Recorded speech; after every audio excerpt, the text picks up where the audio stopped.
So you want me to go from the top? Yeah, from the top. Sure. Okay. That was just Okay.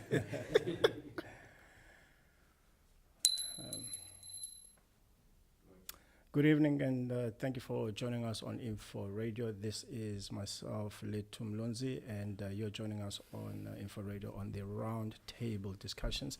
And this is our first broadcast on the round table discussions. And I do have a guest with me, Mr. Siya Zondani. Mr. Zondani is the branch manager of the National Development Agency, which is the NYDA. But I'm going to let him do further his introduction right here on the round table. Sir, how are you, man? good, man. How are you doing? I'm fine, thanks, man. Thank Can you you so please much. tell us who you are and just a brief description Sure. of the person that you are? Thanks a lot, man.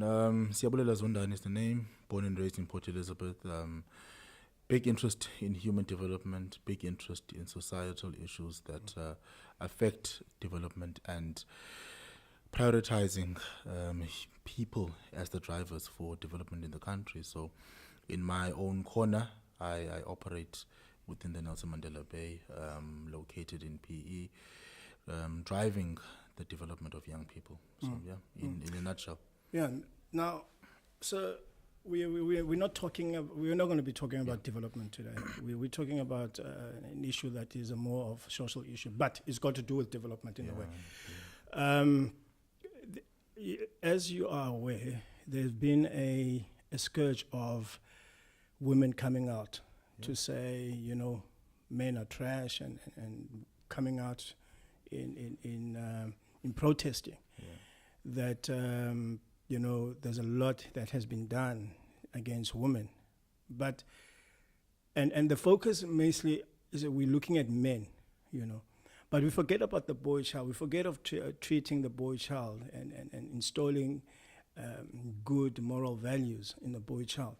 Can you just it's just a frank discussion we're having, and can you just what are your takes regarding that in terms of how do we start installing values to a boy child? Yeah, good question, man. Because ultimately, and rightfully so, the question then becomes, with such a focus on women and young girls, what about the boy child? You see the take a girl child to work day. You see us celebrating or at least commemorating Women's Month, Children's Day is focused towards young girls. But the very same gender, or at least the people who are seen as the actual perpetrators of the violence or the scourge against women are the men. And men don't start out as men, they start out as young boys, and they are groomed into what is now known as this hashtag men are trash. And so I think we're neglecting that. I mean, you look at femicide and you look at the violence against women, it's nothing new, Lethu. This is nothing new at all. It is now actually being recorded and reported for the first time in a long time. It has come. It's been a long time coming, if I can put it that way. And if you trace it in our history with the advent, or at least where we come from, the dysfunctional family structure, the way things were done, and I think this is just a symptom of a much deeper issue that we have of our family structures being basically torn apart historically, and that sort of perpetuates to what we're finding today. So the boy child in this conversation is largely neglected. Now the thing is, you mentioned something that is very important, which is family being torn apart and so forth. It's sort of a question as well that I want to raise to you. We grew up saying with this notion that the child, as a child, I've got not only my parents and my brothers and sisters, my neighbors are my brothers and sisters and my parents and too. Now, the problem today is that we see a lot of boys, acting, starting at a very young age to show or demonstrate acts of violence. Well, you as an adult, do you do anything when you see something like that? What although it's not your child, well, what would you say it needs to be done to actually show that child, that boy, that actually what you are doing is wrong. Yeah. What I've also picked up on what you're talking about right now is that when a young boy comes to you as a man and says, "I don't like girls," for some reason we applaud that. We say, no, it's natural. That's how it works. That's how it is. It's fine for you not to like girls. It's fine for you to act out against girls, because you don't know how you are receiving them. You don't know how to receive them. It's fine. And that's where it starts for me in saying, why don't we interrogate the question as to why are these? So in other words, we're not being equipped to deal with women on how to treat women.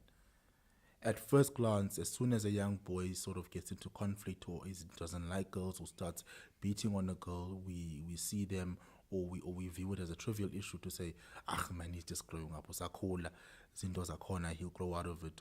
Or he's got a crush on that girl. He just doesn't know how to express it. And we accept the violent act as a way of him expressing his likening for this girl or at whatever level it may be. And that's where the problem starts. It's because we ourselves have not been socialized in a way to actually, how do we interact with women? How do we do that? And so I think our whole societal makeup it contributes to that, to say the division of labor, patriarchy itself, that all feeds into the problem we have now.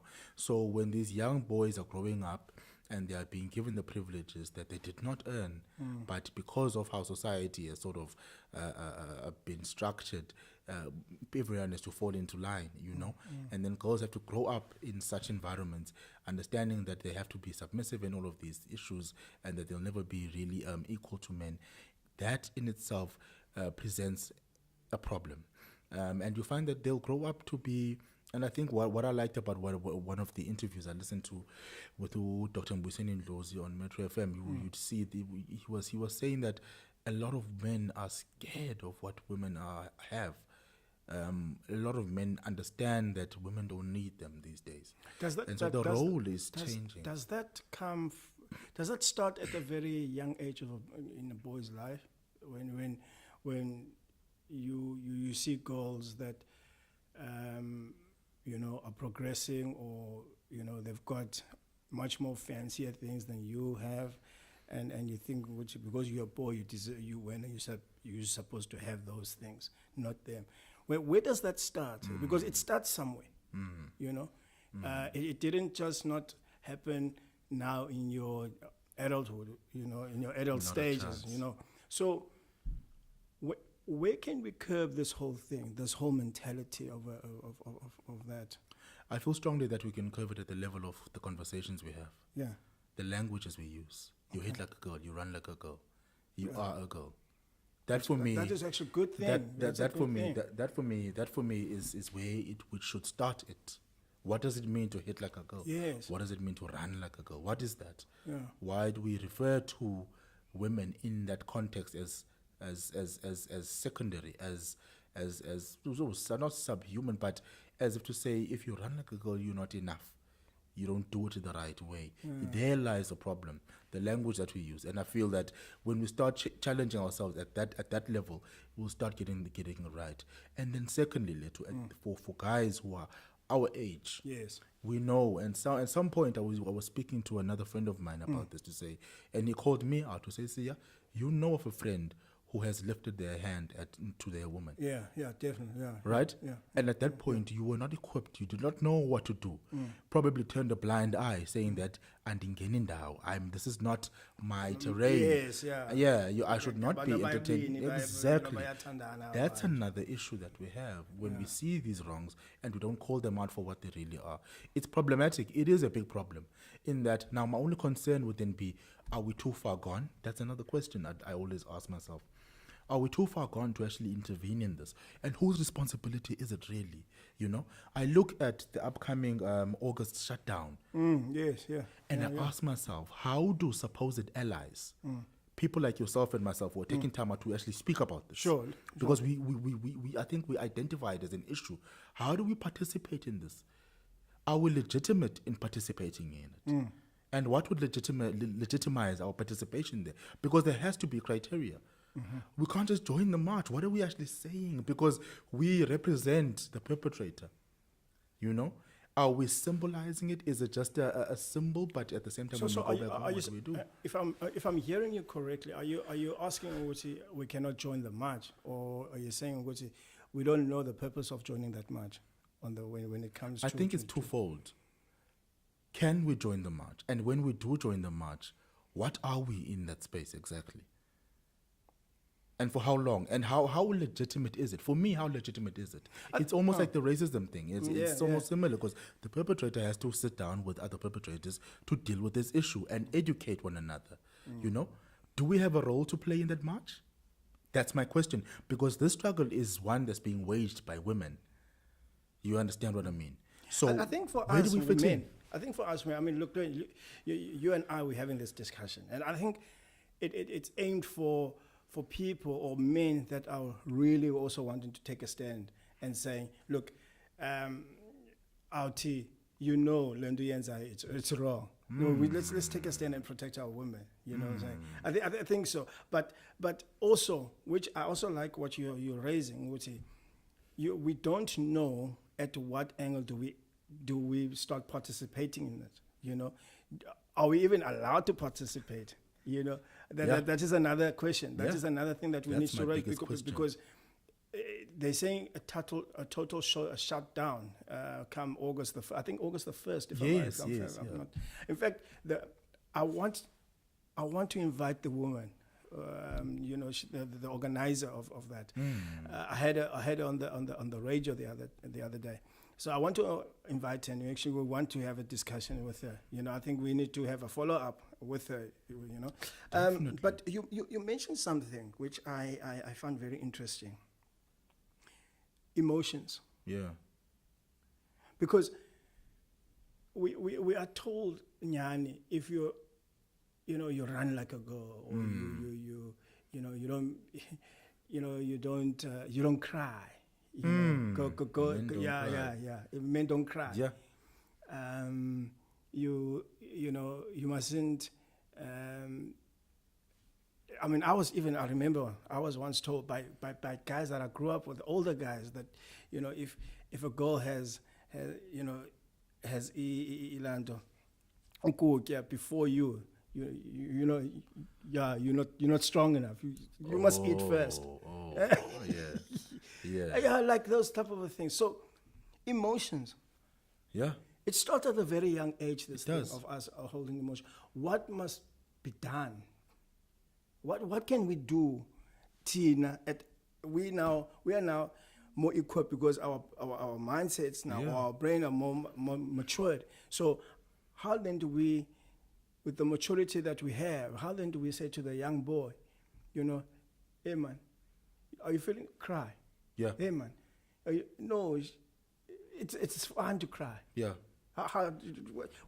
Where does it start on that? And having that conversation with that boy. We have to take on the burden of the hard work, because it's hard work to push against that. It's hard work to say, actually, no, man, you should cry.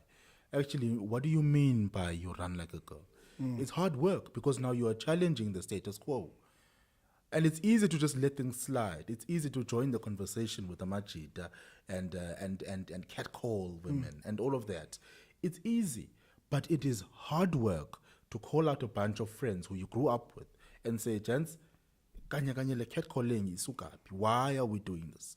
Would you like your sister to have that done to her by other men? Yeah. Let's have that conversation, because you know that you will, number one, be ridiculed.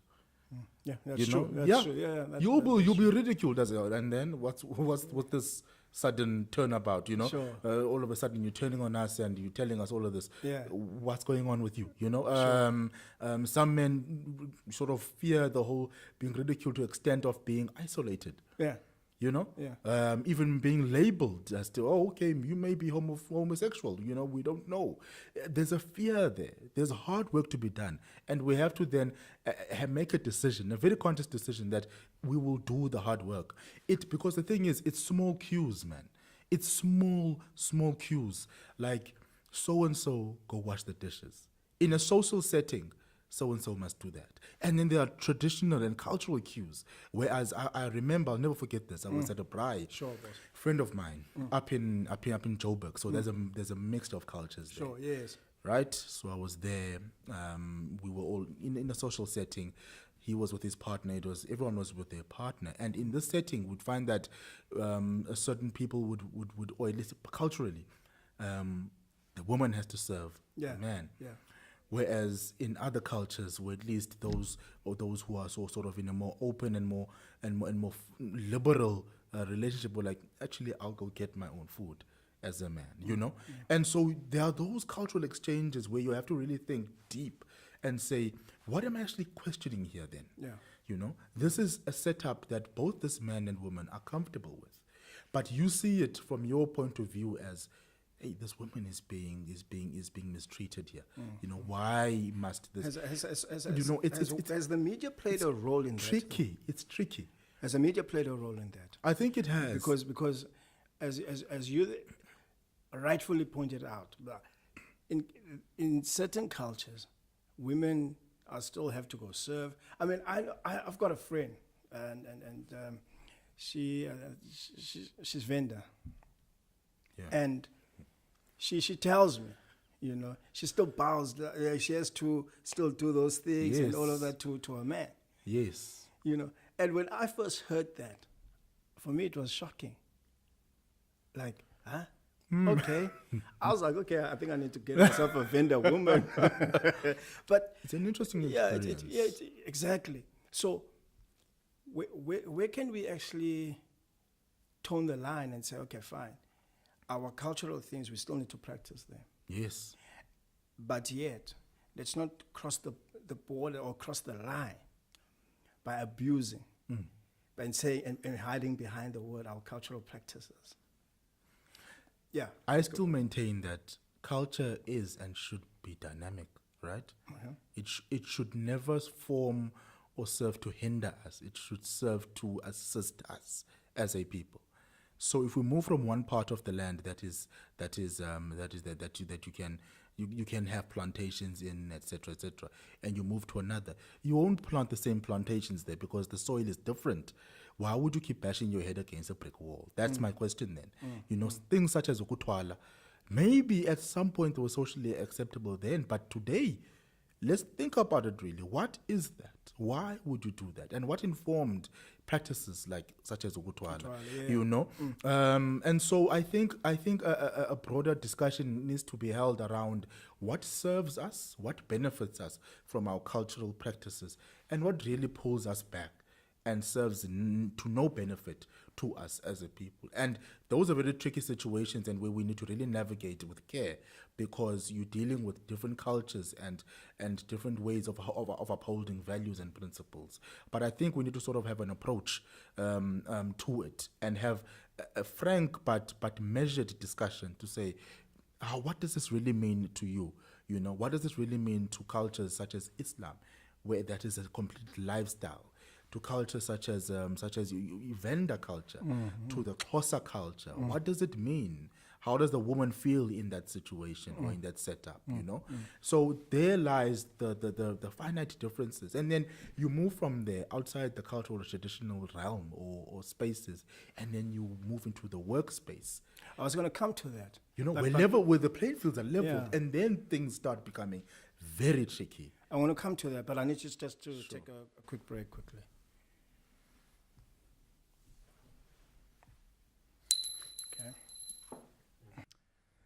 Welcome back, and you are still with us. I'm here with Mr. Siya Zondani, and we're just having a frank discussion right here on Roundtable at Info Radio. Now, we're having a frank conversation about, you know, the boy child and how, you know, we need to change our thinking or our doing in actually bringing up the boy child and making, or not making per se, but to allow the boy child to be, but also warning him against ill treatment of women, because this comes from a scourge of a lot of social media happenings that led. In fact, the social media happenings, it comes from issues that have been happening around South Africa, but not just South Africa, the world, where a lot of women are coming out and say they have been abused by women. Now, before the break, my man, we were just, frankly, just talking, and I love the discussion that we had. Now, the issue of work. You've never seen a woman as an equal, right? You've grown up doing things wrong against women, and you think it's right. Now you come into the workspace, okay? And in the workspace, everyone is equal, okay? But you can't adjust to that. How do you get someone to adjust to say they must actually, not they must, but to see ukuthi just because umama is a cleaner and wena you a supervisor, and then you're going to treat umama wrong. That's another very, very difficult space to operate in, more especially when you are conscious of the issues, more especially when you are very much aware of both your cultural inclinations as opposed to what happens in the workplace. In the workplace, a whole different set of rules apply. And so what then happens there is that you have to really tread with caution. And you'll find, I think, a lot of, you'll be conflicted a lot. You'll be conflicted a lot. And at some point, you start making those mistakes to say, okay, then, because you're looking at quite a few different issues here. You look at the workspace and at the managerial level, what are we looking at? Which gender is there? That, for me, informs the atmosphere of that actual workspace. Because the people who are at that level, those are the ones who uphold the values of that particular workspace. And that will have to trickle down. Now, if it is toxic, it'll come up in those cases of harassment, of mistreatment, of unfair treatment in the workplace against women, or at least against any other employee. But when we're looking at the gender, upon gender basis, there it becomes extremely tricky, because then what we're looking at are those issues of power. When certain people are in certain positions of power and they yield that power, when they are actually executing their duties, it is in the how they do it. Sometimes people will take the values that they have from home and implement them in the workplace. That's where it becomes extremely tricky. Yes. And I think the CCMA is flooded with cases such as those. Yes. I think it's flooded with cases such as those where men get into the space. They are escalated. They're not parachuted, but they work themselves up to managerial positions, etc., positions of leadership, and they find themselves in positions where they abuse power, and they misuse power based on the fact that they are men, and they sort of perpetuate patriarchy in that sense. And so you'll find a whole lot of cases go unreported. There are many of them in the circles that I move within. The friends that I have telling me their own stories, there are a lot of them that go unreported, let alone those that come out on social media, etc., Sure. or that we speak about on a day-to-day basis within our office spaces. So I think the value system that is held by those who are in positions of power and how they wield that power in the workplace is very important. And if that is misused, it results in cases of unfair treatment, ill treatment completely, cases of harassment or even sexual harassment, and arrogance as well, man. It's problematic. I was going to come to that to say, aren't we really missing the point as men, that our arrogance and our pride as men is really blocking us in really seeing women as a part, as someone, as an individual, as a human being, Now, we can debate it and say, are they equal? Are women really equal to men? For me personally, I think women have the capabilities to really do things that men can do. You know, that men that do. In fact, some women do it even better than men. So the question again, if we are to ask ourselves, are we equal to women? I would say yes. It's just society have this misconception and put it into us that we are superior, and we keep it like that. So I've got a little time. I see. You want to say something? Yeah, say it. Yeah, and what I love about the point that you're raising is that you'll find through our own transformation charters, etc., within South Africa, women in powerful positions, CEOs, CFOs, etc., and then they go back to the household where the set of rules change. Yeah. Now there's this conflict, constant having to change the power role within their lives. How do we navigate around that? Because there are no absolute answers. You'll find some women saying, look, no, in the household my husband is the head and I'm the support structure. You'll find women who hold those values very, very close to their hearts, who are very traditional, yet in the workplace they own and they hold positions of power, and they wield that position within the spaces within which they operate. And I'd love to have those women's view as to how do they navigate those spaces. Yeah, I think we can sit here and talk about this thing for hours. It's just that the time, as the camera and my director has just pointed out, that we don't have much time, and I hope that you will actually join us for our next discussion right here on Info Radio, round table discussions with me, Lethu. And Mr. Siya, thank you very much, sir, for joining us this evening. Thanks for having me. And I do hope that you and I and our audience will see you again. I do hope so too. Thanks, my man. Sure. Thanks, man.